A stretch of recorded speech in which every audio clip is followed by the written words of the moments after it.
attention. Si Aljo Bendijo sa DCXL News. Okay, ngayon naman nasa linya na natin si PAGCOR Chairman Alejandro Tenco. Magandang umaga po, Chairman Tenco, sir. This is Aljo Bendijo. Magandang umaga sa iyo. Gayon din naman sa mga nakikinig sa iyong programa, Aljo. Opo, napag-uusapan ho kayo, sir. Oto, ano po ang inyong sagot dito na may conflict of interest daw sa pamilya ninyong may kumpanya sa mga pumasok ko ng mga government contracts? Oo. Aljo, una, maraming salamat sa pagkakataong makapagpaliwanag. Alam nyo, bago po ako ma-appoint sa PAGCOR, yan na po ang pangunahing hanap buhay ng ko sa construction at meron din naman tayong iba pa namang hanap buhay sa pagkain, sa real estate. Pero yung pinaka-primera ko pong hanap buhay ay yung construction. At nagmula sa isang maliit na kumpanya, noong mga bandang 2017-15 yata, naging AAA company na po ito, or 2017 somewhere.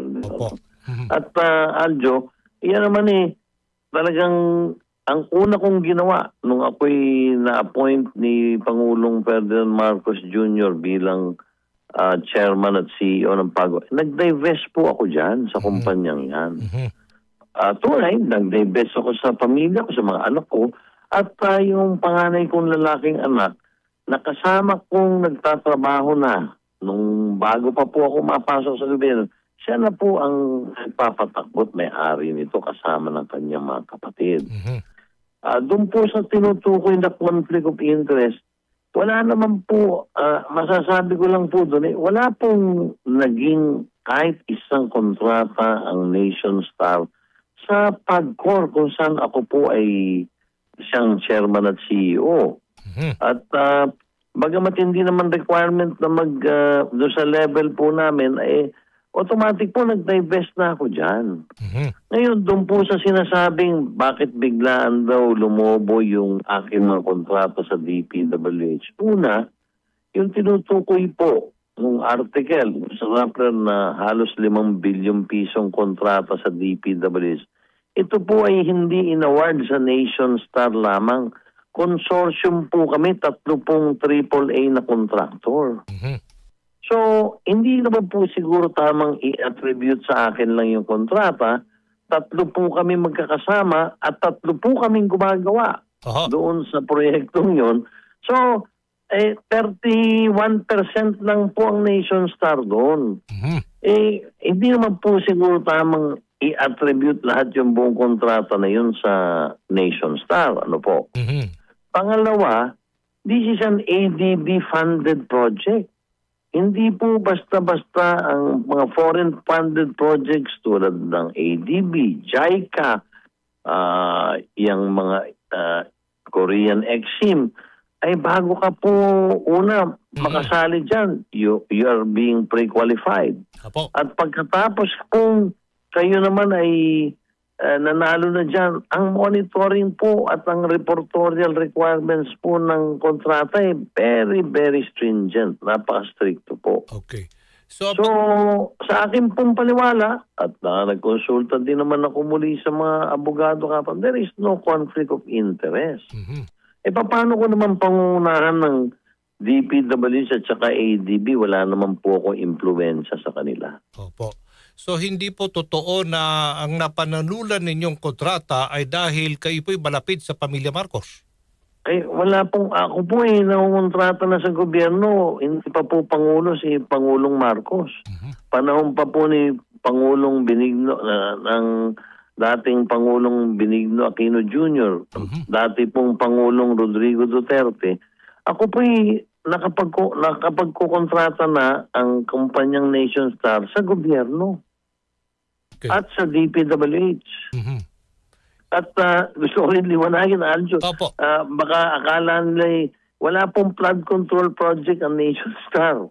Hindi po qualified na sumali dyan. Ang talagang malakas po at strength ng Nation Star ay mga building, vertical.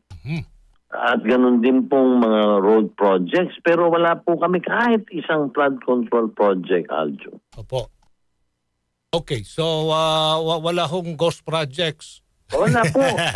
Alam mo, Aljo, hindi sa pagyayabang pwedeng ipagmalaki yung mga natapos na project ng Nation Star. Isa dito At, yung... kaya nga yung merong mga repeat order, boss eh. Oo. Dahil nagugustuhan ka ng kliyente, ikaw nga ang tinatawagan ulit pa. Dahil nakita po nila na maayos ang trabaho, ang materyales na ginagamit ay maayos.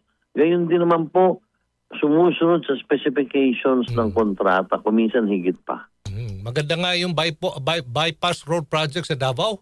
Magkano ba? 4.6 billion piso po yun po. Yun po ang tinutukoy ko, 4.6. Pero ang Nation Star po, Aljo, ay 31% lang dyan. Okay.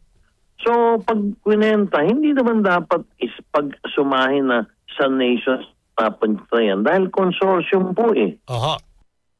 Yun din po yung tinutukoy ko kaninang ADB funded.